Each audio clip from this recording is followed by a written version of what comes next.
call the meeting of the County Planning Board to order.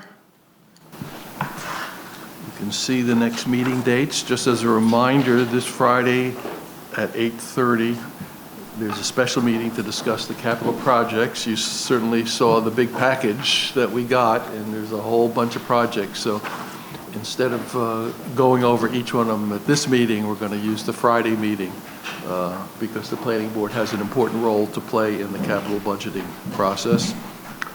And then you see the next several meeting dates. Apparently there is a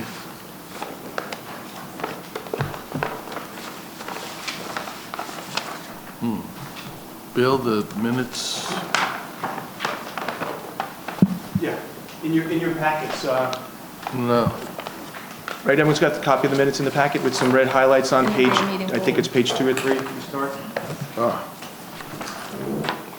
Hidden. Okay, there's some changes to the minutes in the package. If you take a look at them. And you see on page 2, there's a small edit at the bottom of page 2. A change in a word that Richard had suggested. And then also on page 5, towards the top, Richard had noted that it wasn't himself who had said something about complete streets. We thought it was Mr. Barron, so we made that switch. And then 2 changes on page 6, if you want to get, I'll wait for you to get to that as well. Just a couple of, when Town of Harrison officials were there, just kind of a couple switches of who said what. See that on page 6. Okay, any other edits that anyone has to the minutes of the May 7th meeting? I'll move them with those edits. Can I have a second? Second. All in favor? Aye. Aye. Opposed? No? Okay, that's, minutes are carried. Okay. I just want to remind everyone, if you can make it to the Friday meeting, there will be a detailed, it's a little mind-numbing to look at all of them at once, but it is important that we review them and get input. I mean, just on our own, we can't, understand all of the necessities, but I'm sure we will have people there explaining them all to us. Commissioner? Of important news, last week the county issued the long-awaited RFP, or request for proposals, to do a master plan supplement for the airport. We've been working on that since last October, if you remember, when we actually had our meeting at the airport. We had actually circulated a draft. We got numerous comments. In fact, some of those comments were totally contrasting each other.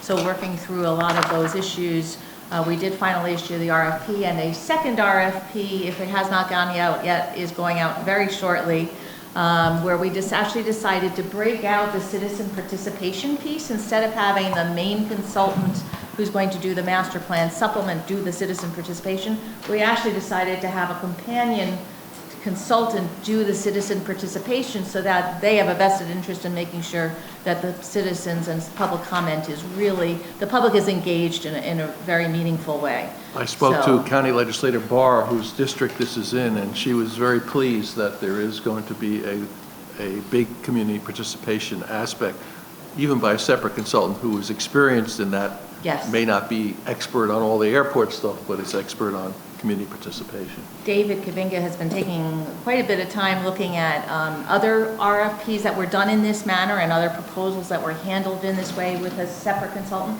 There's actually software that's out there now to be able to really engage the public better. So that's really what we're looking to do. That's why we're making sure the second RFP is really as clear and as detailed as possible, so that everybody the consultants will all know what we're really looking for. So that's the first piece. The second relates to some staff. As some of you know, I reported at our last meeting that we've had a couple of recent retirements. Our accountant, Mark Massari, had retired after 35 years, and Ed Hoffmeister, who handles the capital program, had retired after 33 years. We have now started going in the reverse. We've actually now started hiring staff. So I am pleased to report that my old secretary, Tynesha Royal, is back. So if any of you call my phone, you'll actually get somebody to answer it now instead of just my voicemail when I'm not there. That's true. I called yesterday Yes, and I got Ty started Ty. yesterday, so it's so nice to have her back. We will have a new accountant or a budget specialist starting next Monday. His name is Shine George. He's actually getting a promotional position to come to us. He's with the Department of Social Services, so that's good. Somebody already knows the county. But there'll be a couple other older faces coming back shortly, but the first one, July 1st, Michael Lipkin is returning to the Planning Department. I know many of you remember Mike from as our former census planner Census, and yeah. did a lot of research in the intervening years. He left, I think, in 2007. So for the last 12 years or so, he's worked for a bunch of different universities. He's going to come back and take over the capital program. So he certainly knows our facilities. He knows, it's going to be really nice to have him just step back in. So we are in the process right now of creating a couple other positions related to the grants. So hopefully shortly I'll have more to tell you. But the other thing I did want to share is that in 2 weeks, the Department of Public Works and Transportation, the transportation planners will be moving into the planning department space. They will still be under the direction of the Department of Public Works and Transportation, but there's going to be, I want to say, 8 transportation planners that actually are now going to be intermingled with our own staff. We work on some of the issues together already, but now it will actually be able to let us foster a much better integration and discussion about different issues. Many of our referrals that you see have already been, vetted through the DOT planners. So it's actually, we're looking forward to having them all join us. So that's going to happen in about 2 weeks. So I think that's good because I spoke to a friend in Portchester who wanted to take some courses at Westchester Community College. It's a 2-hour bus trip from Portchester to either the medical center here or the community college. And so I think that the thoughts of perhaps improving the connectivities, I don't know if it's possible, and I know you got to work demand versus any new route, but since they'll be in the department, that should be good. They were down in Mount Vernon, is that right? yes. Yes, Are they Down in closing Mount that Vernon. office then? there's a, for consolidated, the space, within a year, probably everybody will be up in the county office building. Okay. 10 more people, more than Okay, good. there's an initiative to, lease that space. And it just makes it, consolidating everybody in one department just makes sense.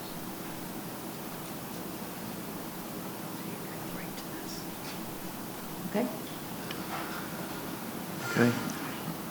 Okay, referrals, those are ratifications of actions taking from April 16th through May 15th. For the record, I have to recuse myself on 2, the Elmwood Preserve and the Greystone on Hudson. I worked on one and was potentially going to get a job on the other, so I'll recuse on both of those. Anyone else have any comments on the referrals or questions? I think, well, Andrea's not here, so she would have to recuse herself from the Harrison.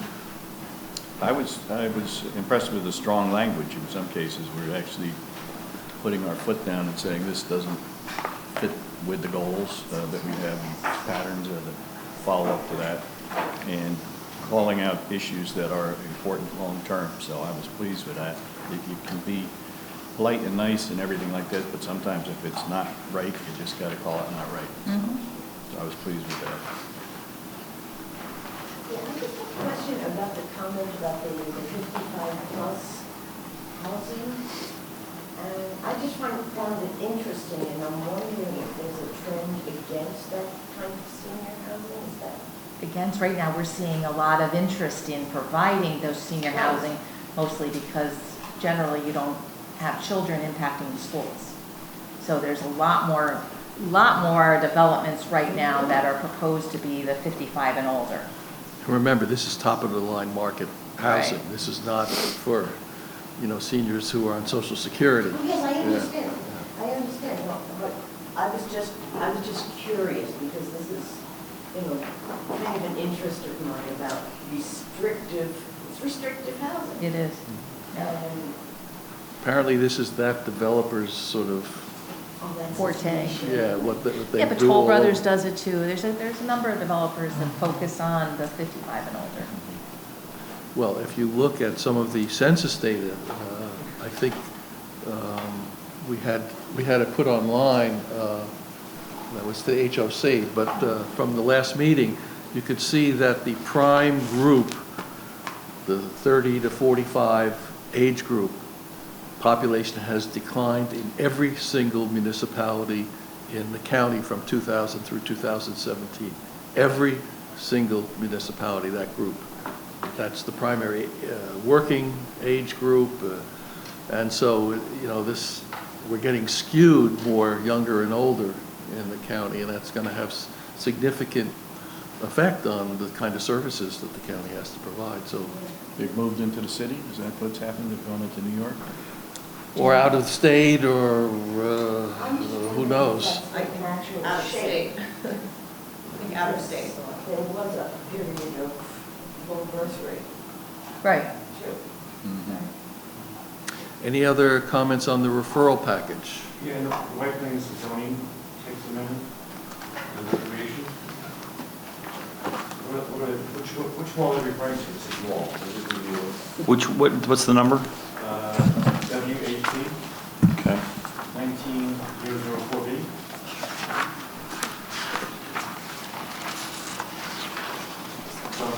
Wall B6 zoning district and for G1 zoning district. It doesn't give any type of facility. Okay, so this, let me see if I remember this.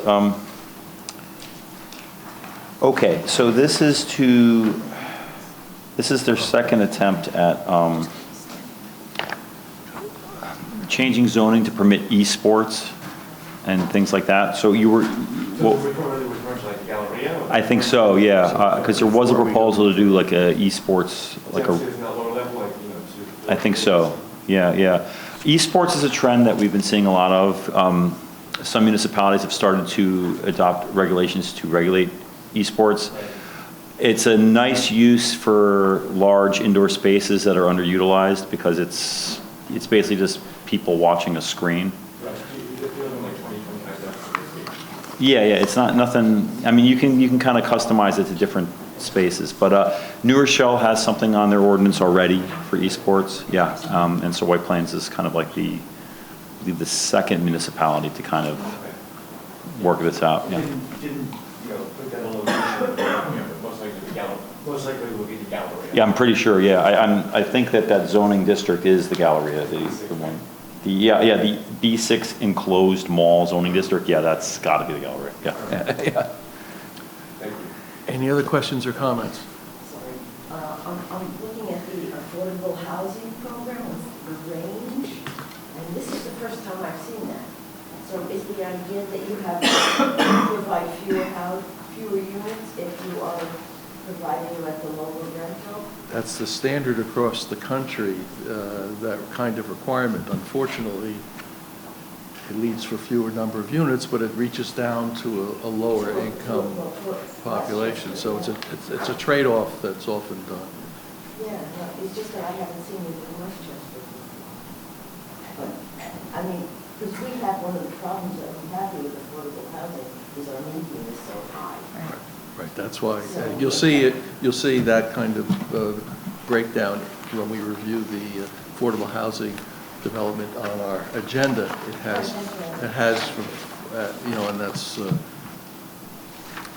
any other questions on the referrals? Can I have a motion to recommend them? Accept the referrals as presented? Second? A second. Second, all in favor say aye. Aye, opposed, no.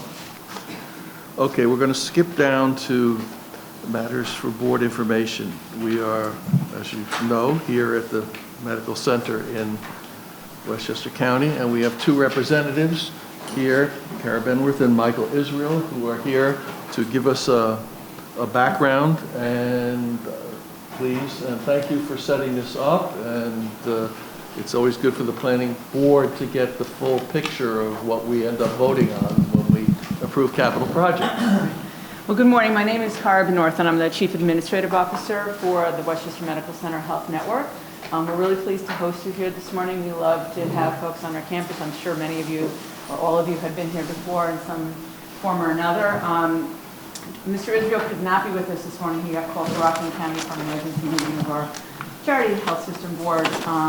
So Josh Ratner, who's our Senior Vice President for Strategic Planning, was going to make the bulk of the presentation this morning anyway. So I just want to formally welcome you. We do have, hope, time afterwards to, if anybody's interested, visit our telemedicine core, which is right here, about 50 feet from us, as well as a quick tour of the new ambulatory care pavilion, which opened actually for patients on Thursday. So welcome, and I'm going to hand it over to Josh. Good morning, everybody. How are you? Beautiful morning it is. Thanks for taking the time. So I'm going to just try to make sure that the content I put together for this morning is really geared towards Westchester County, but also gives you a good sense of the overview of us as a network today. So if you look at the healthcare landscape, specifically in Westchester County, but this is true throughout the Hudson Valley and throughout New York and the country overall, there's a great deal of consolidation going on regardless of the sector, whether it's hospitals, pharmaceutical companies, post-acute facilities. There's a significant amount of consolidation, and certainly within Westchester County now with both Montefiore, Newark Presbyterian, and Westchester Medical Center Health Network, you begin to see the formation of health networks as opposed to freestanding community hospitals. In addition to that, another key shift is really from the inpatient setting to the outpatient setting, right? So there's a lot more focus now in trying to reduce ED visits and reduce inpatient admissions and focus on what we like to call the ambulatory perimeter. So that's going to be primary care. It's anything that would allow you to remain closer to home or outside of the emergency room and trying to focus on preventative measures. Another key trend, if you will, is really the consumer focus, right? So I like to joke that what's common in a lot of other industries, or at least standard practice, we consider somewhat innovative in healthcare. So this idea that, we're caring for patients and that we need to be patient-centered and focused that way. So trying to make sure that, whether it's things like ease of access, scheduling, time management, providing best care, not just from a clinical quality perspective, but on a human level, and making sure that the interactions are really smooth and that you have a positive experience when you walk away from it. It was great to hear this opening conversation. We have an aging population, right? So if you look at Westchester County, we have roughly 30% of the populations in what we would call the pre-Medicare, Medicare population. So that would be 55 and older. That is true throughout the Hudson Valley. And so one of the things that we've begun to see is obviously, in addition to housing, there's a lot of other shifts as it relates to the types of care that folks as they live longer need, and making sure that those services are available and that they're accessible, and in some instances, maybe even provided in the home or in a different care setting that would be traditional than a hospital. And then finally, there's really a significant financial pressures. And by financial pressures, what we're saying is, as an industry, if you look across the country, right, one thing, regardless of your politics, that most folks agree is that the cost of healthcare is unsustainable as it relates to the tax base, and really overall costs continue to go up. So as a result of that, there's a lot more focus on pay for performance, or would be value-based purchasing, right? So focusing more on quality outcomes and clinical outcomes. And because of that, that means as hospitals and providers and physicians, there's a lot more pressure, if you will, to say, we've got to maintain a certain amount of infrastructure and facilities and IT equipment, et cetera, but we can no longer take for granted that we're going to continue to see rate increases. We have to really focus on making sure that we're providing the best care we can at the lowest possible cost. And as large institutions, regardless of the type of institution you are, that always remains to be a challenge, and we're always focused on that. So real quick, let me walk you through the Hudson Valley landscape for WMC Health. In 2012, right, we've changed quite a bit since 2012. In 2012, we were simply the three hospitals, as we refer to them, the Behavioral Health Hospital, Maria Frari Children's Hospital, and the Adult Hospital on this campus. And it was at that time, really, that our board was strategically focused on continuing to maintain as we like to say, a neutral focus. We weren't really looking to integrate other hospitals. At that time, roughly 5,000 patients a year were transferred to this facility from other hospitals because we're a level 1 trauma center. And it was really our focus to remain independent of what we started to, at this point, begin to hear about was consolidation. Well, pretty quickly thereafter, the reality was as the state came to us with Mid-Hudson Regional, or the old St. Francis Hospital in Poughkeepsie, was in bankruptcy, and we acquired as a campus now of Westchester Medical Center what we call Mid-Hudson Regional Hospital in 2014. In 2015, we structured essentially an affiliation with the 3 hospitals, the Bon Secours hospitals in Rockland, in Suffern, Port Jervis, and in Warwick. And they're now part of our network as well. That was a unique affiliation because we have Bon Secours as part of a broader system, Bon Secours Corporate, which is in Maryland, and we are 60% owners and they are 40% owners, and we have a management agreement. But it's worked out really nicely for the local community and also for the hospital overall. We've seen a significant financial improvement to those hospitals, as we have with Mid-Hudson Regional. And then finally, in 2016, we acquired and affiliated with the 3 hospitals and Health Alliance of the Hudson Valley. Those hospitals, 2 of them are located in Kingston, New York, and one of them is in Margaretville, which is in Delaware County. That's the green dot in the far left corner. So in a short period of time, we've seen a significant amount of growth. We're now essentially 10 hospitals servicing 8 counties throughout the Hudson Valley. Our focus, though, unlike some, I think, is really trying to ensure that we provide the right service in the right location. So our goal isn't to just simply take patients from local communities around the Hudson Valley and transfer them here. If they need a higher level of care, we want to do that, but we also want to make sure that we're bringing our expertise out to the local community. And so we have many of our physicians and services that we've begun to roll out to various communities that were on that map that now have access to a higher level of care that they didn't have before. Our three board priorities for this year continue to be, and this is our second year with these goals, and it's really important that we move into an integrated network as opposed to just a series of hospitals. And so because of that, and for other reasons, our 3 goals, you'll see here up on the screen, which is to provide the highest quality of care, integration of services, and best access. So those are the 3 things that we continue to focus on a daily basis as we go about our jobs. So let's talk about what WMC's impact is on the local community here in Westchester County. We have roughly overall impact of about $2 billion. We have a large workforce of 6,500. We're just under 900 beds. In addition to thousands of jobs, we also provide a lot of services to the surrounding counties like Putnam County and Rockland County, et cetera. We have a series of services that you see here that we have the only of, right? For example, the only burn center, the regional perinatal center, the only organ transplant center, the only level 1 trauma center. Many of these services are services that we provide because the community needs them, not just in Westchester, but throughout the Hudson Valley. They're essential and key. And frankly, those services oftentimes lose money. Burn center is not a center that makes money. So our ability to provide quality services in other areas and then cross-subsidize those is what leads to our ability to continue to offer them. The same thing would be true of our behavioral health hospital, right? There's a crisis in this country as it relates to mental health and substance abuse. And as a network across the Hudson Valley, we are essentially the leading provider of behavioral health in the Hudson Valley. So in each of our regions, we have hospitals that provide essentially the only inpatient behavioral health care available. That's true to our mission, and it's important to us and our executive team and our board. But the way we do that is to continue to bolster some of our additional services that we can continue to support these services. Hopefully many of you will go on the tour, but we're very proud of the building that you see just outside of the window here that opened last week.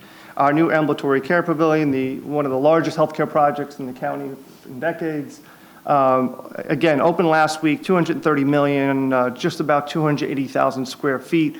It is, for us, a major sea change. So again, think about the history of Westchester Medical Center. It was focused on trauma and high level of care.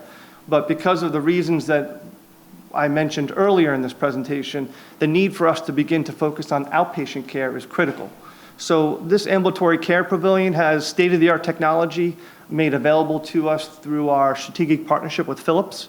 So many of the imaging equipment and other types of services that you're going to see there are some of the only places in the country that you'll see this technology. We're excited because not only does it help us essentially decant some of the main tower, which is obviously always full, but it also allows patients and community members to easily get in and out of the building and provide services that wouldn't be available as quickly and as smoothly in our normal services in the main tower.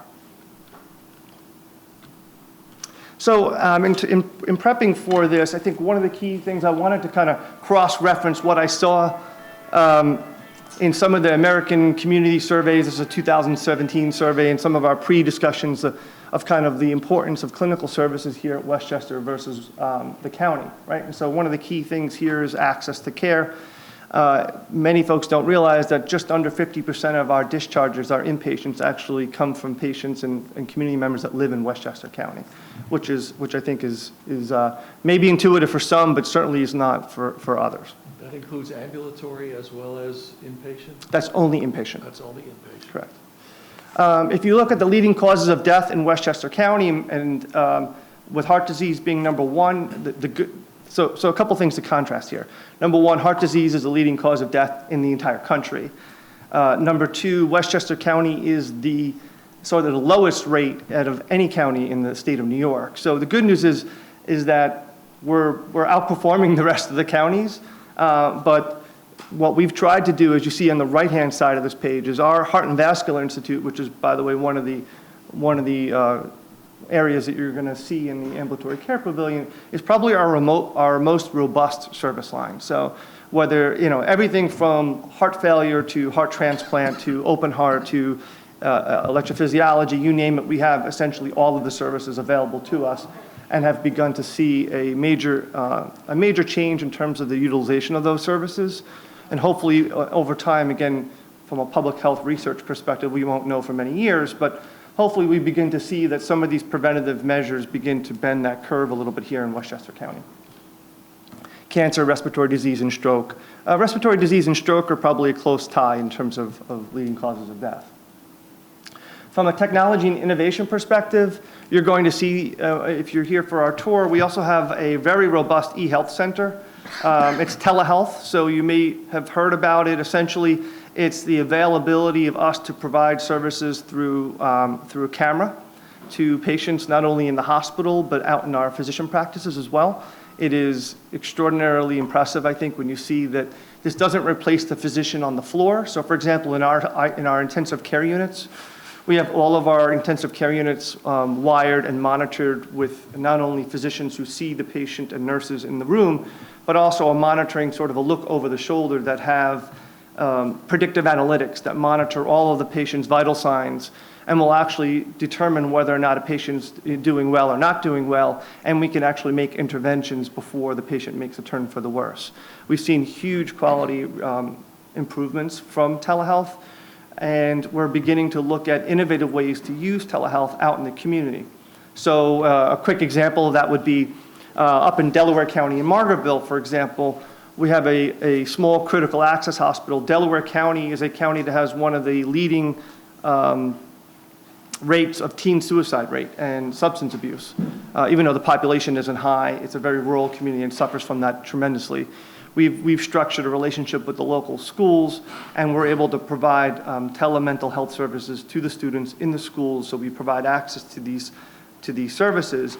And it's been so successful that actually the parents of the students are now coming to our outpatient mental health clinics as well. So that's just a really small example of how telehealth can increase access to key specialties where there are shortages, and as we start looking at an aging population that may be less mobile, what things can we do with telehealth that bring services just a little bit closer to patients?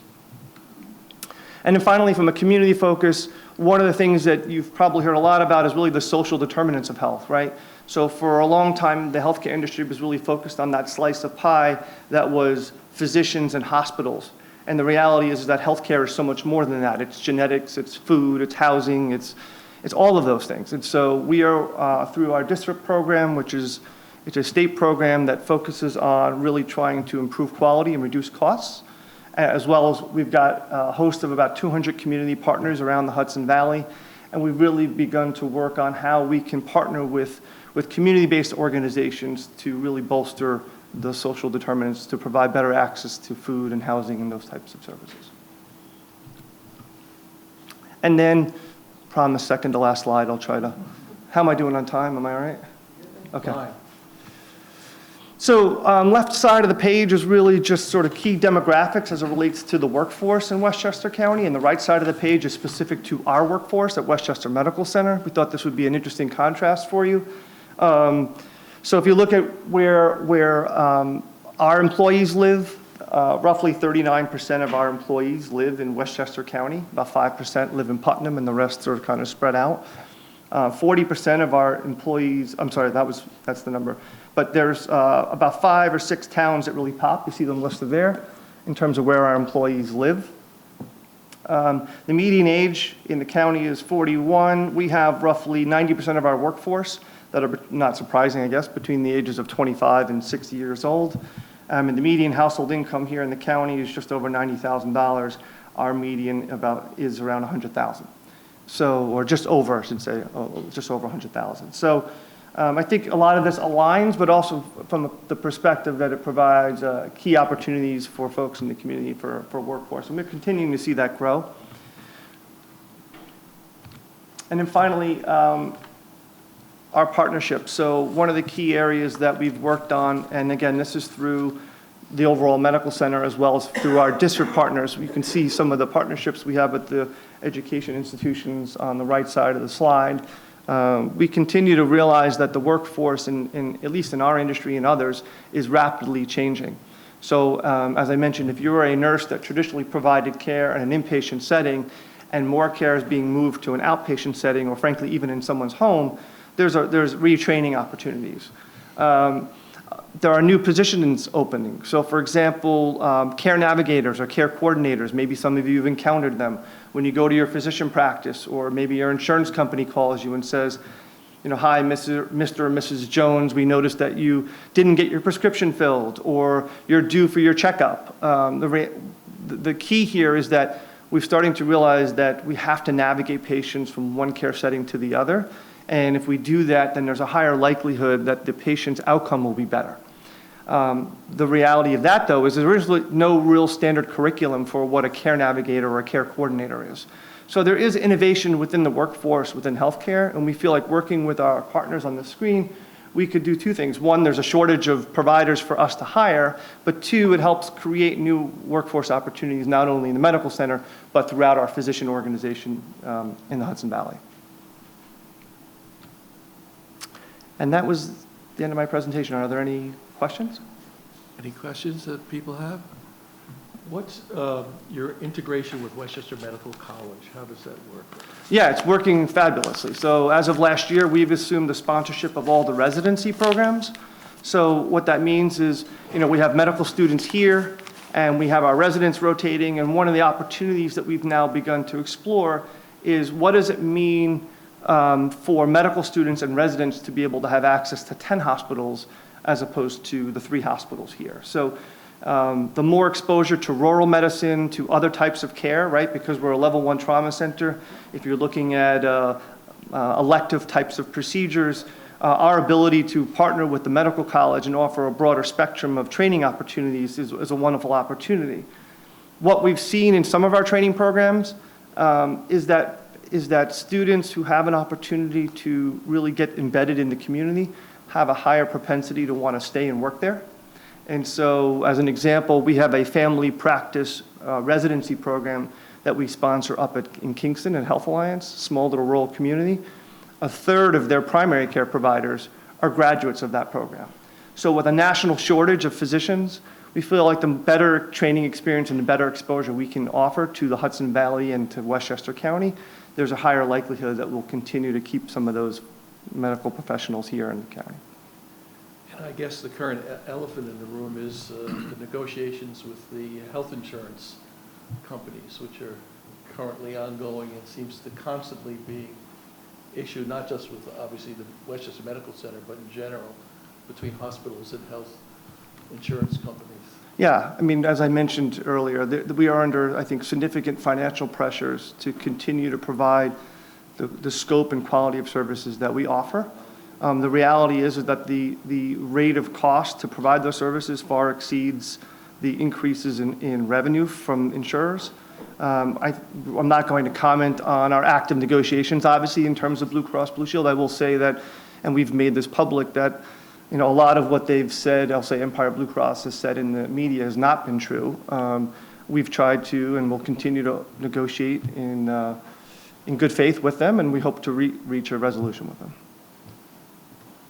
You have a wonderful facility. I was just wondering, in regard to bilingual staff, if that's a challenge, or, how are you doing with that? Sure, I'm going to, maybe Kara, you want to mention? So both from the perspective of bilingual staff, but also bilingual patients and their family members. So we have a significant investment here to support and communicate with patients and family members, both at an interpersonal level, and we also employ 2 different systems to bring in interpreters from outside. One is Stratus, it's a televideo communication system. We also have a phone communication system, as well as live interpreters, sign language interpreters. So there, we do provide support for patients and families, as well as our staff. But our staff is similar to our population, bilingual in many areas. Did that answer your question? Okay. Any other questions? So about 50% of your workforce is from Westchester and Putnam. Are you finding workers coming up on a reverse commute from New York City to be here, or is it just a spread out more into the suburbs or whatever? I'll take a stab, and if you want to. Yeah, I think at this point what we're seeing is it really depends on the type of job we're looking at. So not uncommon, and probably to the county, we have a little bit different demographics. So we have a lot of our workforce who maybe is on the lower end of the pay scale in terms of the median to lower end, coming from the southern part of the county, and the higher end of the pay scale coming from the northern part or other parts of the county. What we are seeing, interestingly enough, and it's a great opportunity that we're trying to pursue, is really from the, I'll say, from the provider workforce.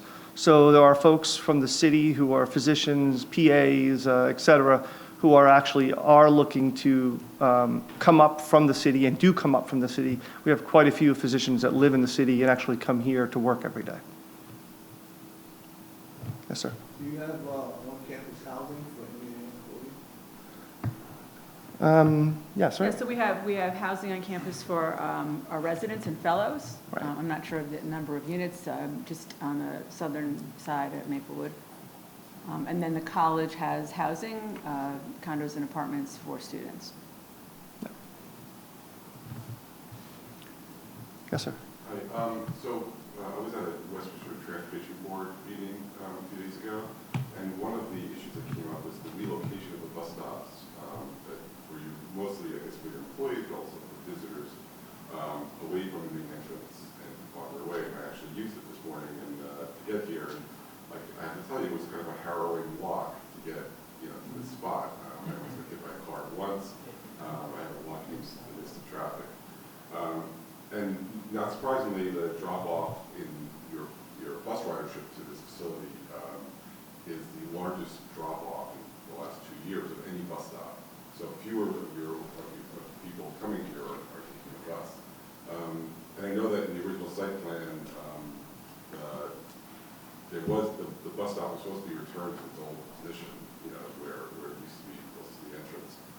Is there any way we could, we're responsible for, making sure the bus system is healthy because it's a Westchester County asset. Is there any way we can return that, and go back to the original site plan for this expansion? So we're currently working with the Department of Transportation on that, and there's active conversations. And I know also there's an upcoming campus master plan review that's going to begin. So I think the sort of perfect intersection of opportunity to discuss the right way to do it. Anyone else? Okay, thank you very Thank you. much for the presentation. Thank you very much. We look forward to the...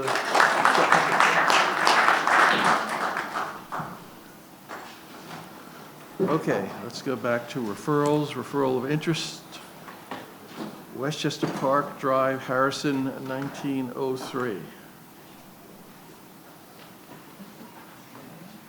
You have in your package a draft letter.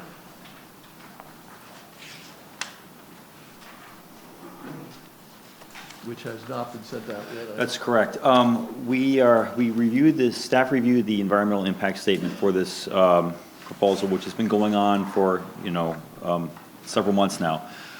Because the last two meetings, we've done a presentation about the Platinum Mile teardrop area. We decided it wasn't, normally we would do a presentation on an EIS, but we figured in this case, you already know what's going on in the area. So we prepared a draft letter.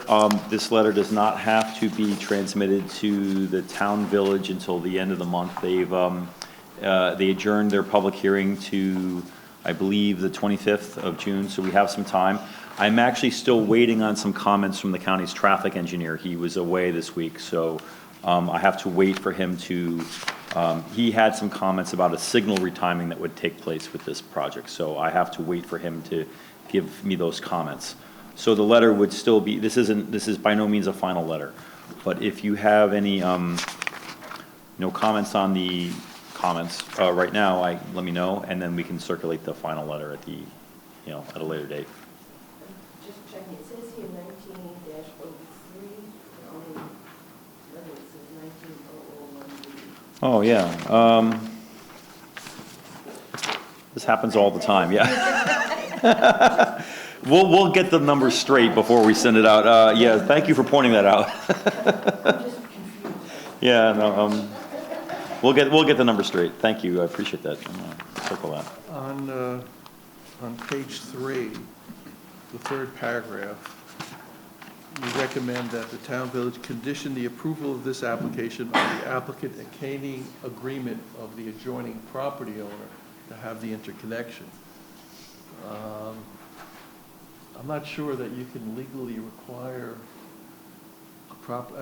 the property owner has said they're willing to do this, correct?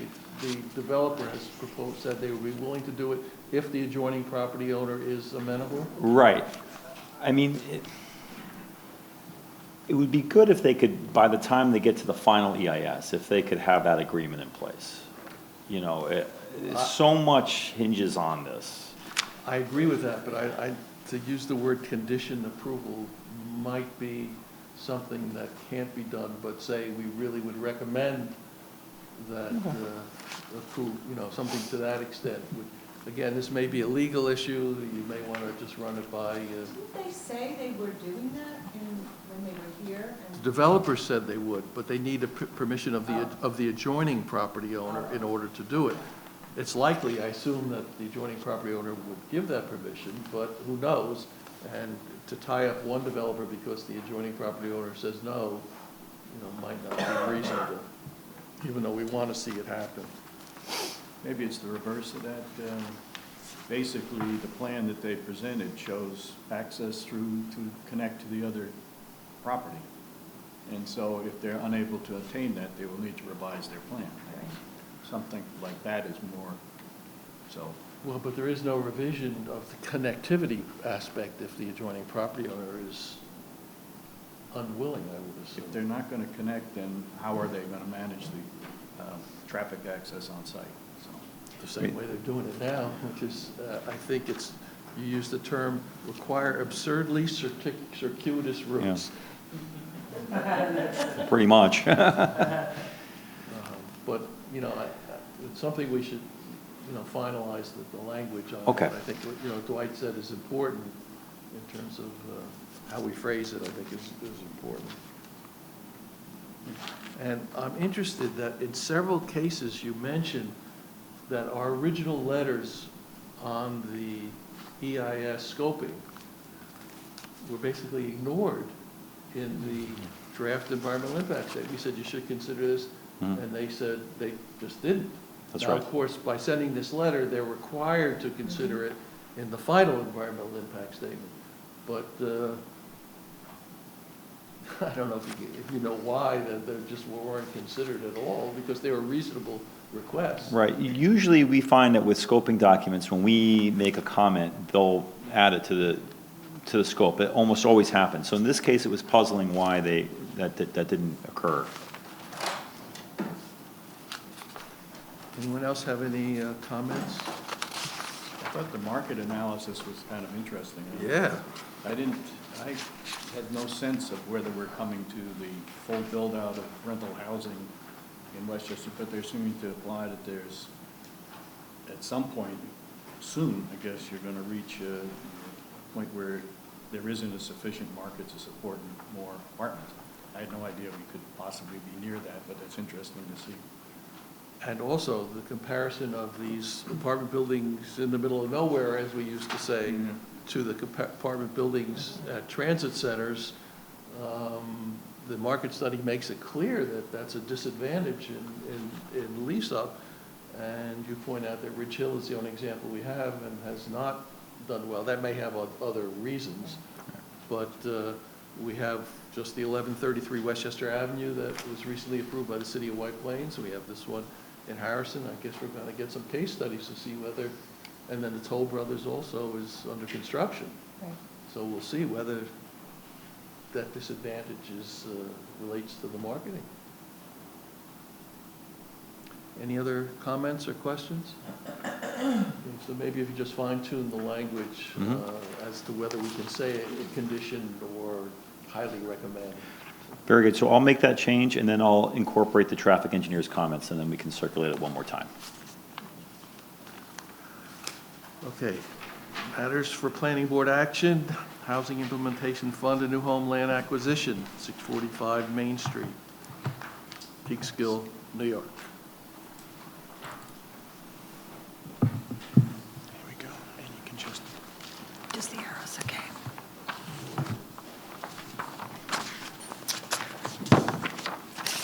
Okay, good morning. We're here to talk about 645 Main Street, an all-affordable building that is proposed to be built in Peekskill on Main Street, a little to the west of downtown. It's about 0.8 miles to Metro North, and 4 of the B-Line bus routes go in front of the building. Here's the aerial view. And you can see it's a large wooded lot, 1.9 acres, that stretches from Main Street down to Central Avenue. Next to the building, next to where the building is proposed, you can see the square building is the Kiley Center, a recreation center. And to the right of that is Bowman Towers, which is a public housing building with 144 family apartments. Both of those buildings are managed by the Peekskill Housing Authority. Would you mind going back to the first slide? Sure. Okay. Okay, the building is going to be, proposed to be 7 stories with 82 rental buildings, all of which will be affordable. The apartments will be available to households earning at or below 40%, up to 80% of AMI. We have 16 apartments at 40, 16 at 50, 17 at 60, 16 at 70, and 16 at 80, and 1 superintendent building. The average apartment will be at 60% of area median income. The building will also have 144 parking spaces. One of the reasons that the city of Peekskill has supported this development so strongly is that the Kiley Center is a youth recreation center that caters to the lower income youth of Peekskill. They run basketball, dance lessons, and other recreation programs, and they also serve as a free food recreation site. There's no parking on Main Street, and it's always been a chronic problem that for the employees of the Kiley Center. So the building will have, at 645 Main Street, will have 14 covered permanent parking spaces allocated to the Kiley Center.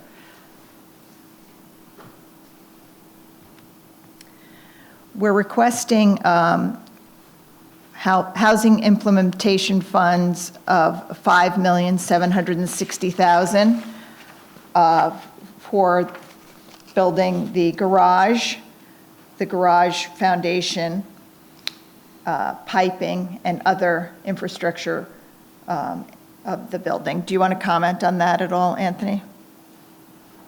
Sure. You guys can hear me, right? Yeah. So essentially building. Anthony, for the recording purposes, you need to go to the microphone. Sorry. I was good to hear. Okay.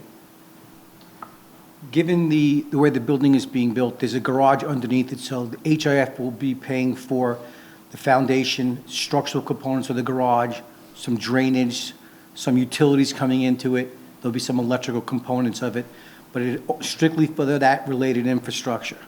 It is not going to be covering anything for the building of the residential units. And we are also requesting New Homes Land Acquisition Funds of $2,340,000 for the acquisition of the land. The funding for the development will come from various sources, including low-income housing tax credits, NYSERDA, brownfield tax credits, and New York State Housing Finance Agency funds. The area median income is listed here. We don't have 40% on the list, but for a single person, 40% is about $33,000. And for a family of four, it's about $48,000. So they go from that level all the way up to 80% of income, which would be $67,000 for, $67,000 for a single person, and up to $96,000 for a family of four.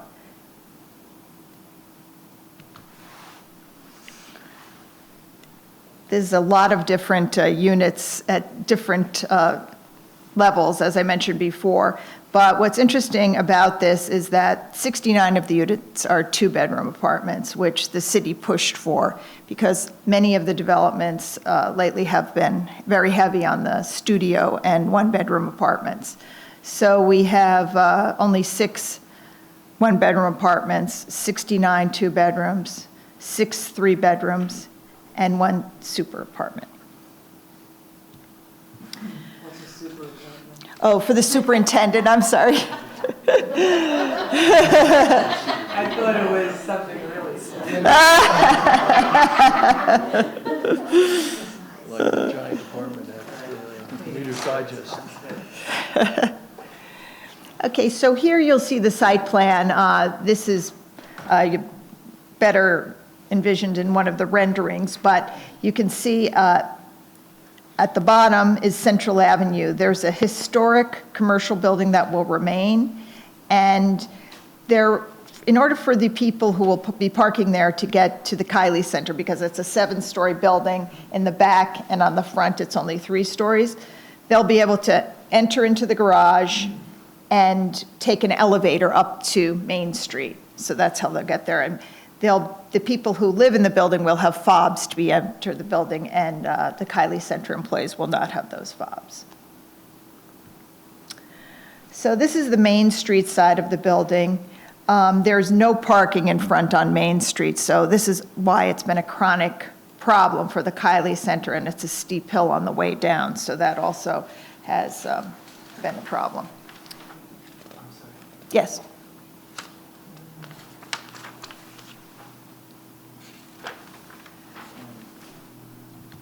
Now, this is the Central Avenue side, which is where most people will enter with cars.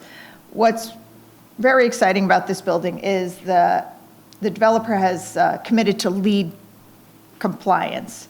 The solar panels on the roof are expected to produce 100% of the energy required by the building. This will be an all-electric building. And also, you'll notice there is a green courtyard in the middle over the second floor. Okay. Any questions? Sorry. Dwight is our Peekskill representative. What's the sense? Yes, they're very much in favor of the development of Peekskill. They've got all the approvals that they need. I've been out to the site myself with the Conservation Advisory Council people to take a look from Central Avenue because there was concern that that's addressed properly, and they've done some design changes to reflect that. I'm also a commissioner on the Peekskill Housing Authority, and so we would be very delighted if 14 spaces were provided as part of this. So there's a very positive support for the project, and it's as you said, the 2-bedroom units are going to find a good market for those, I think, family units. So It doesn't seem like the parking for the Kiley Center is going to be particularly convenient. yeah, they have a whole system for getting up from, you park in there and there's an elevator and there's a stair, there's 2 combinations to get right up into the. But how do you know that maybe those 14 spaces are full when you want to I park think there? they're thinking staff will use those. Staff will use it? Yeah. Yeah. So it's not for the public, it's more for the staff in the Yeah. center? How close is the historic building? The historic building is, I'm sorry, I turned this off, but it is, when you see the picture on the bottom where that's round, there's that round driveway to get into the building, it's right in the middle there. It's a commercial building, it's currently You're used for driving up commercial. Central Avenue, it's that building right in front of the site there. Zephyrs is the. Zeff's Restaurant was Zeff's, there, sorry, yeah. Zeff's Restaurant. And there's also a violin maker there. It's closed now, it's not functioning as a restaurant now. It's not functioning? No. Because I was going to say during construction, I was going to say, we know those people well. It's our favorite restaurant in Peekskill. And they closed, and they were smart to close because this thing will be a year and a half of construction and very difficult to run a restaurant under those conditions and stuff. But they were looking to retire, so we know them quite well. So the restaurant is no longer going to exist? I think for the period of this construction, but most times when a restaurant's been put into place, somebody else will open another restaurant. I don't think. The developer owns that building now, so it isn't like they displaced the owner of the building. I mean, it's pretty impressive that this is going to be LEED certified, solar panels, and all that. But if you look at the numbers, Yeah. 573,000 a unit to build this. Yeah. That's just the way of the world. I mean, Yeah. it's staggering. I mean, the county is putting in 100,000 a unit to help make it feasible, as well as, 5 or 6 other grants to make it feasible. But affordable housing is not low-cost housing. Yeah. I mean, it costs, if they were building a market rate building on that site, it could very well be the same costs to build the building. But to make it affordable, you need to tack on all of these grants. Luckily, the county has these programs in place to help pursue it, and thank you to Peekskill for being, willing to continue to provide affordable I'm just housing. wondering if this Con Ed moratorium, which I don't think affects Peekskill, but has made developers rethink the whole, energy and, rethink that part of the project. It's going to add to the cost of housing. Bill Balter, Wilder Balter has done other developments that are electric. When he did Round Top, which probably opened at this point 5 or 6 years ago, those buildings all had solar panels on them. So this is not his first venture out doing this. He's actually done that in a number of his properties already. I wonder, since it's next door to a public housing, is this generally a low-income area? Actually, right across the street, Ginsburg just built a whole series of townhouses that only 2 of those were affordable because we required them to be affordable. All the rest sold at market rate. So, and then Ginsburg is also developing Fort Hill? No, what is it? Up on the hill. It's Up- Fort Hill, Fort- yeah, Fort Hill Apartments, Fort Hill up by the Apartments. villa Do you up remember there. how many apartments that is? There are up there? No, I don't remember, but 170, something like that. Yeah. So there's a lot of rental apartments that Ginsburg is also developing in this area, so. And those are high-end. Yeah, Yeah. those are definitely high-end, yes, yes. I'm just curious, like, what's the, I don't know this, like Dwight does, obviously, but what's the bus service that runs along there? The bus service are along, there's 4 of them. Hold on, let me just pull that out. There's 4. Route 6 takes you all the way from the Hudson River Peekskill and the train station, all the way down through Portland, through to Yorktown, to Somers. And So, their bus route, Beeline bus route that goes along. Yep. yes. Okay. And I guess the follow-up question to that is there any thought to sort of unbundle the parking from the units so that the parking is paid for separately? So if somebody wants to not have a car, they don't have to, it's not built in the cost of the rent? No, there's no way. They haven't thought of doing that. We actually pay for the parking, so the tenants don't pay for the parking. Oh, so that it's- Yeah, Oh, our yeah. infrastructure I grant thought is you to meant- pay for the parking lot.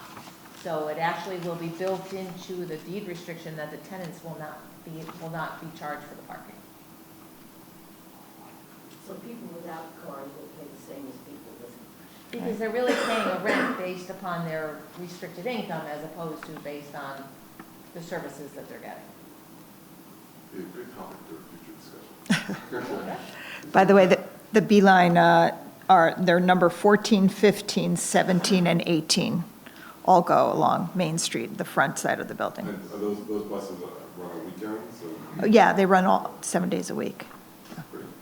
Any other? One of the, no youth, no kid.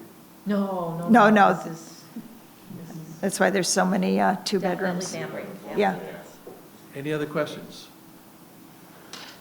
Okay, we have a resolution in your package. Can I have a motion? I'll move. Can I have a second? I'll second. Second. All in favor, say aye. Aye. Opposed, no. Ayes have it. Thank you. Okay, we're going to do a brief outline of the capital project request. You got Oh. another action item? Oh, Community Outreach Mobile Office Truck. Sorry. Trying to. So, just a quick, brief introduction. This is a capital budget amendment for something that is actually in your draft planning board report. Carol Arcuri from the clerk's office is here, and it's in there, but they need the truck sooner rather than later. So it's included in your draft report on 2020 capital projects. Carol explained why they need it sooner rather than later. So you have a draft resolution and a draft planning board report. And you'll see that it's a very brief planning board report because we've, in draft, given it a rating of PL1, which is basically no physical planning concerns. But again, I'll let Carol kind of talk you through the project. So if you want to come over here, Carol. Again, it's hard to see there, but you get a good image of the truck there. Don't worry, upset. Good morning. My name is Carol Arcuri. I'm an assistant to County Clerk Tim Idoni. And what we are seeking is funding of $175,000, and that would be used to fund a new community outreach truck. The county clerk has been operating this community outreach program since 2002. We are still using the same truck since 2002. Basically what it is we go throughout the county. We have approximately 35 visits a year. The program runs from March through September. We issue over 1,000 passport applications or renewals. Very well received. Every time we go out, we receive complimentary messages from those who have been serviced. The problem is the truck. The truck is now 17 years old. DPW's fleet manager, Steve Connor, has been trying to keep it together for each season, and we appreciate his efforts. We did not have use of the truck for the first couple of visits this year.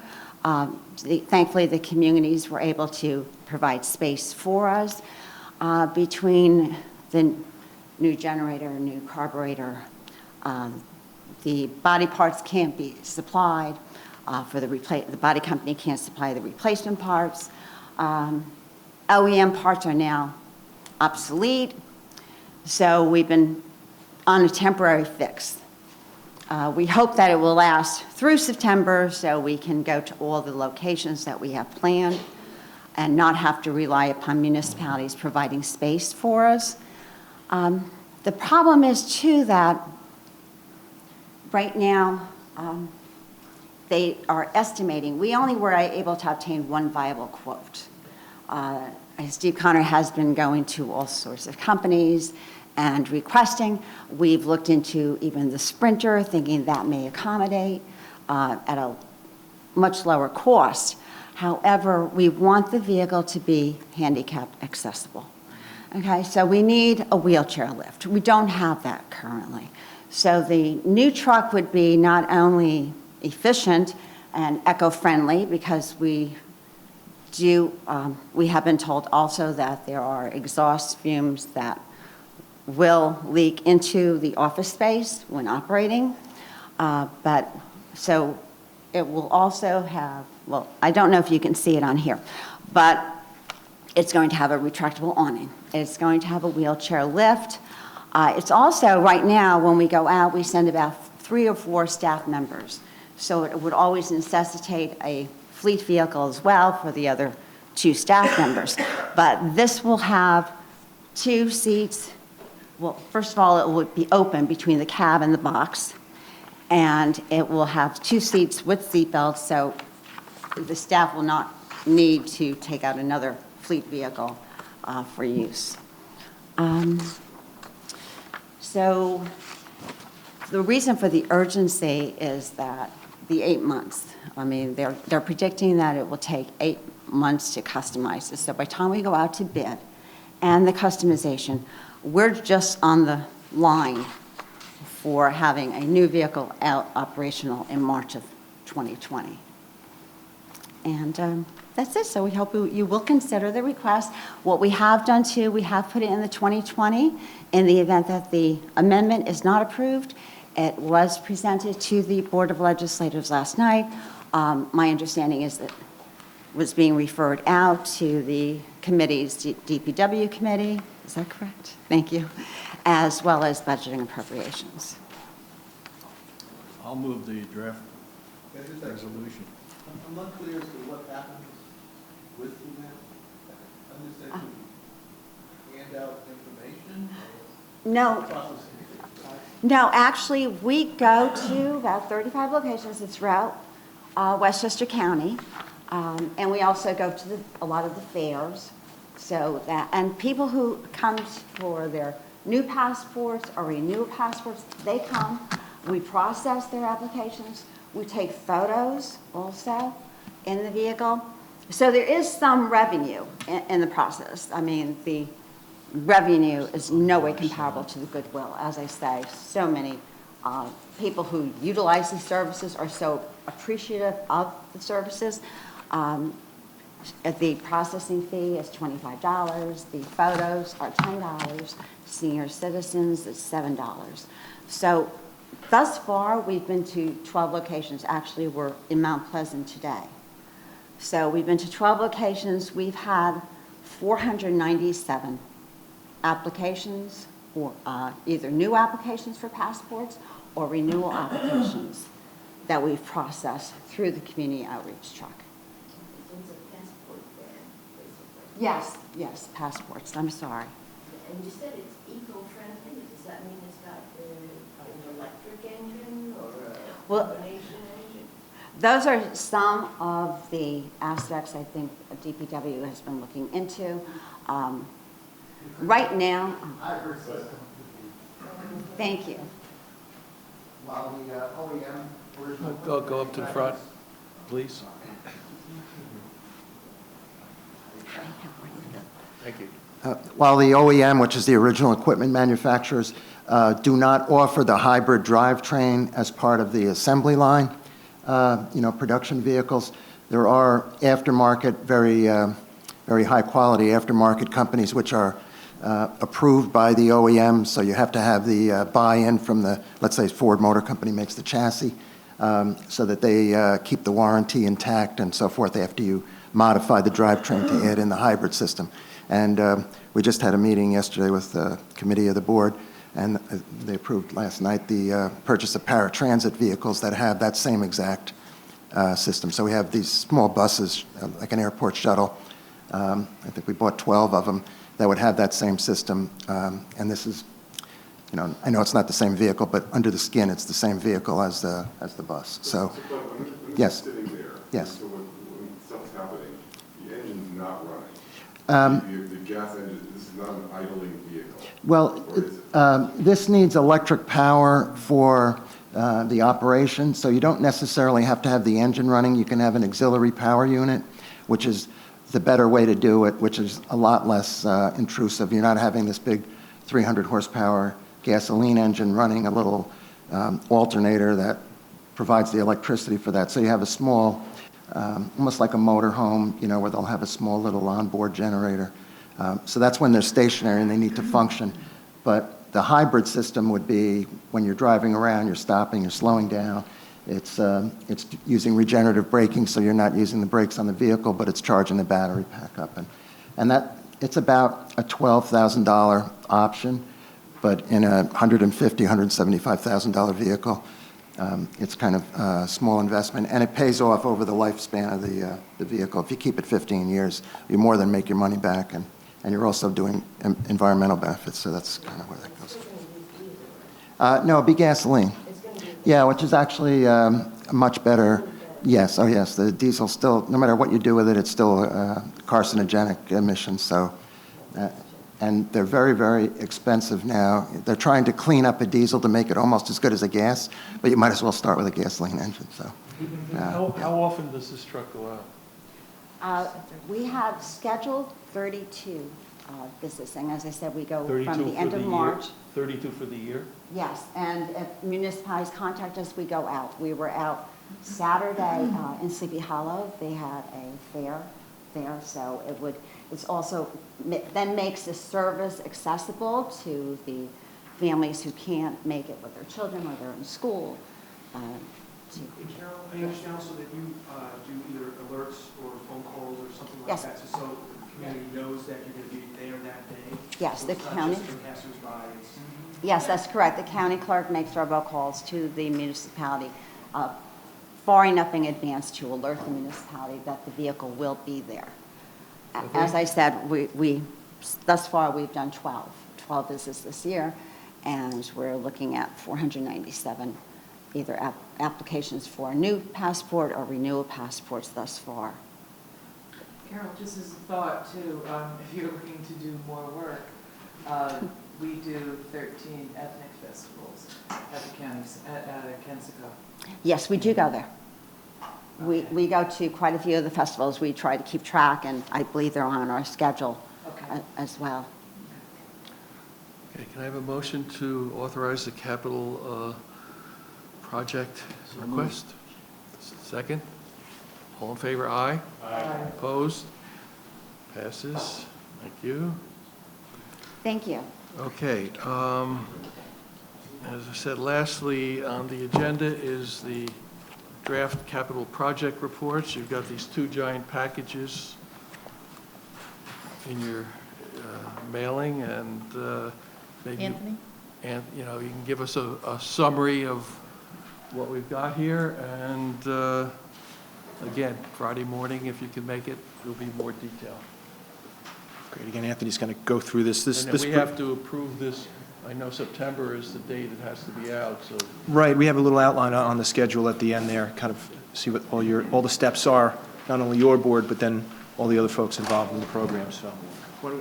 So again, this is a presentation that's very similar to last year that you got in June. Again, as Richard said, we're going to be meeting on Friday to do a little bit more deeper dive. And we appreciate the staff of Public Works and some of the other departments and park staff as well be there. So again, significant projects to take a closer look at. Again, a little bit of a background. Your board, with cooperation with us, are going to be pulling together this report on the physical aspects of projects in the 5-year plan. As we spoke about last year, while we focus on 2020, and that's what makes up the report that we've got drafted for you already, we were also taking a look at the 5-year plan for all the different departments and the different requests. So get an idea about what are the long-range plans for each department for capital projects. Your board is required to submit this by September 10th. Our hope is that by the July meeting, between now and July, we'll discuss this, we'll meet on this, and we'll have a draft that you'll adopt a resolution supporting the draft planning board report in July. but we do have until September 10th. It goes to the county executive, the budget director, and the capital projects committee. It's hard to see the numbers, I apologize. Maybe we can send this to you a little later, but this is what the previous 5 years, including 2020s at the end, you kind of see how the years go from 198, we'll say 195, 279, 278.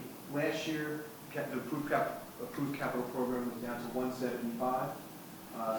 And this year's request, again, the county share is at 246.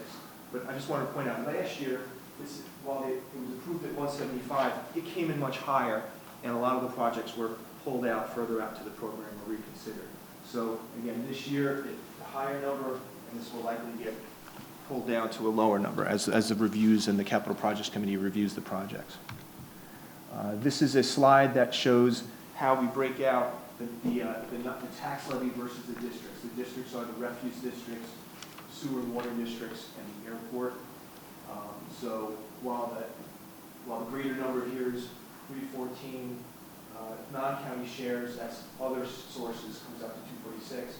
The districts come out, it's about $95 million are those resources within the county. So the total tax levy, the funds for the capital program that hits the tax levy is $218 million. We take out non-county shares, other federal funds and state funds, it comes out to $151 million. That's proposed for the 2020 capital program.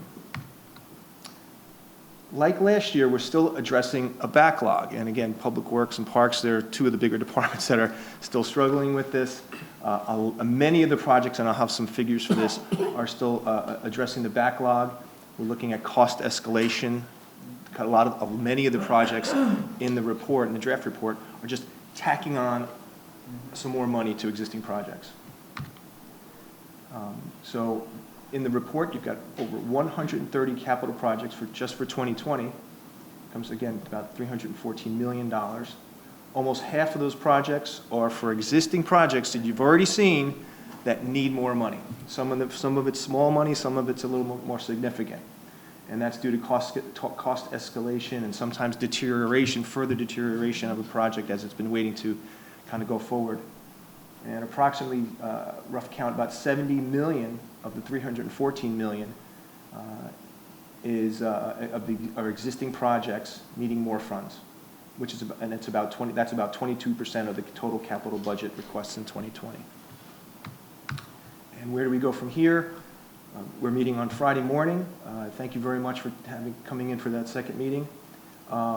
We are asking, we'll follow up with you, we're asking for any kind of written or even conversation with us by Tuesday, June 18th, that you get some more comments back to us. Again, we're glad you're coming in for this meeting on Friday to discuss things. July 2nd, we hope to adopt a resolution in support of this planning board report, and then it gets transmitted.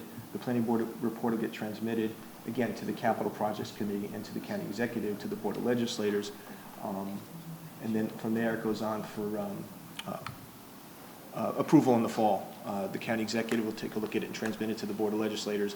And by the end of the year, the board of legislators approves the full capital budget. So that's a little bit of background. So are there any questions on that, the process, or? Are all of the 2020 projects, the 314 million, they're all either ongoing right now or ready to go in 2020? That's the idea. They're not something that the money is there, but it's not going to be spent because it's a future. Well, some of the projects are design and construction. So yes, they will commence preparing the construction documents, but it's not to say that they actually will hit the streets in 2020. A lot of them, some of them are could be milling and repaving the roads. It's because it's an in-kind replacement, we can do the secret process once and go to the Board of Legislators for design and construction in one bond.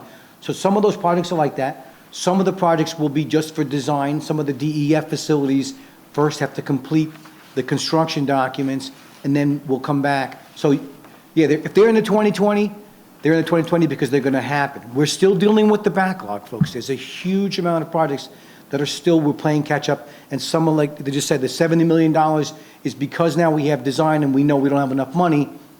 So that's why they're in 2020. One more thing, though. You see how big that number is, 300? It's going to come down because in the review process, as we did last year, we pushed projects to further out years to try to do because we're still dealing with the backlog, and we could only, the DPW has the ability to, even though we're hiring consultants and project managers, there's only so many projects that we can physically get out on the streets. So it will change.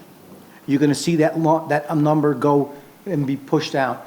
But the goal, when the Capital Projects Committee met with the departments, they told them specifically to focus on what you need done.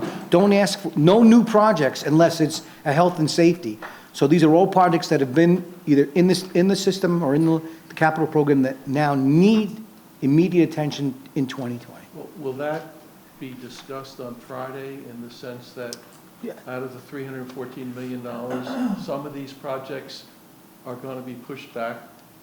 I will, at the meeting on Friday, we'll be discussing what the plan is proposed to now. The capital work group will be looking at and working with departments to identify projects that can be pushed out. We will not be discussing which projects will actually be kicked out, but staff will be there from DPW is really our biggest, Rob Abamon, who's very familiar with the capital program, will be able to walk us through several of the projects and identify those that are in immediate need. So you're going to get a better feeling, but we're not going to tell you this one's going to be moved to 2021, but We've been in the process of leveling that five-year plan for the last year or two.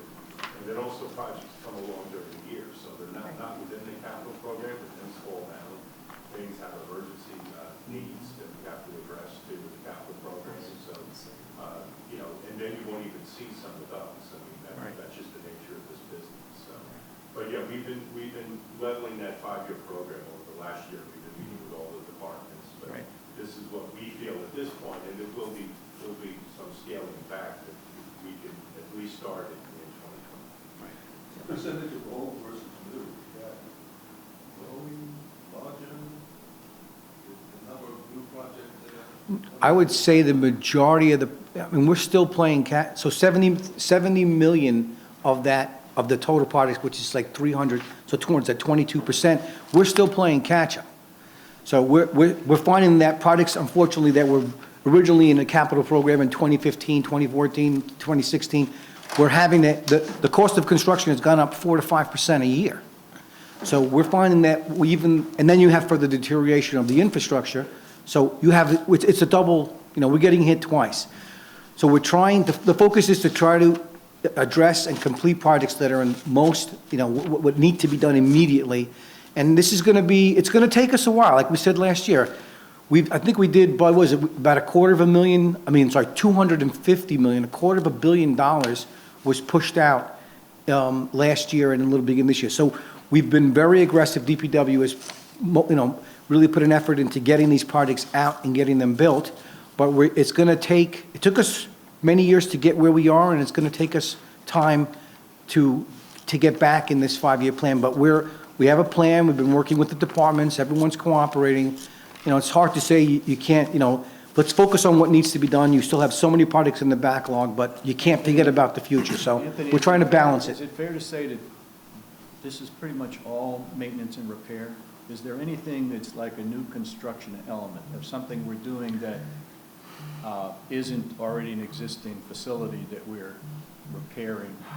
Are there any expansions of facilities? I remember the New Rochelle sewer plant is getting to a maximum condition. I don't know, do we have, I'm unfortunately going to miss Friday, so Okay. I had a couple of quick questions, and that was one. Is there any new stuff, any expansion that's woven into this? Or I think there's one escalation for public safety, but it was in a previous year, but the cost associated with making that. So I don't know if that's it's an expansion of the building to accommodate, they're busting at the seams. So I don't see it as it's not a new project. Okay. I don't think we're building, Right, we can pull that out so that kind of jumps out and. Mohansick maintenance building is new. Right, and that's There are a lot of new buildings. Yeah. Yeah. Replacements of existing Right. buildings that are much larger. Okay. Right, and we'll pull that short list together to have that at hand. There are a lot of new buildings, and they're either replacing existing buildings that are much smaller, maintenance buildings at the golf courses. There's one we're building now at Maplemore, then there's another one at Saxon Woods, another one at Dunwoody, and Mohansick. And then we have the public safety building, which substantial increase in police headquarters from the existing building. That's going to stay, but a big addition gets put on. So, and all of those meet the latest energy code, state energy code, which nothing against LEED, but LEED is kind of a overused term because now the state energy code caught up and almost passed. Anything that used to be a silver or gold LEED is now automatically required. You can't build a building that is worse than that because the state energy code will require that. So those are all, all add to the expense, but the operating costs go down over the years. Okay. Thank you, bud. I found it a little confusing. You said 50% was either further deterioration or increased cost, and then 22%. So it's the number of projects, so out of the 130 projects, almost half of them were those cost escalations. But in terms of the dollar numbers, it's 20%, 22% of the total dollar numbers. So, okay, so that's because a subset of the 50%. no, it's the There's half the of the numbers of projects, and then there's the dollars associated with completing those projects. Oh, okay. Right. So Okay. 50% Of the number of Yeah. projects, but And then 22% of the dollar of the budget Right. itself. And the way I'll explain that is that the number of projects that have cost escalations is larger than the dollar amount is because there are a lot of the cost escalations are smaller numbers. They just need another couple $100,000. It sounds like, oh, just a couple $100,000, but it's, instead of millions and millions. Some of those cost escalations are millions, and we'll talk about some of those when we meet, so. Yeah, I know that the concept now has been to do the design and the construction in one shot, so you only have to go to bonding once as opposed to twice. But the design process usually will take a year. So we're including the cost of both the design and the construction, even though we know the construction piece will not be spent until a future year. We do the DPW does that design and construction only on certain projects. It's typically when it's replacement in kind. Most likely it's when we're doing a milling and repave. So they know what the project's coming in at. We have a cost escalation. We have a contingency in it. But it's for anything that's new construction where you don't know, how big the building is going to be exactly. You don't know you're finishing. That's something you're going to design first, and then you'll go out to So that would be construction. separated. Right. Okay. On certain, when we can do that, it does expedite the project. It saves times, it saves costs going to bond twice. So we try to do it whenever we can. But with exactly you said, some projects you can't. SEQA won't allow you to do it. Any other questions?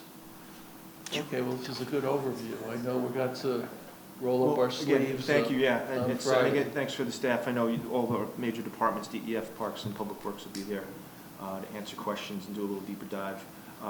Robert's already prepared some questions for us to kind of pull out on Friday and have some of the departments answer some of the questions too, so we appreciate that, getting that ahead of time, and just keep on sending questions too.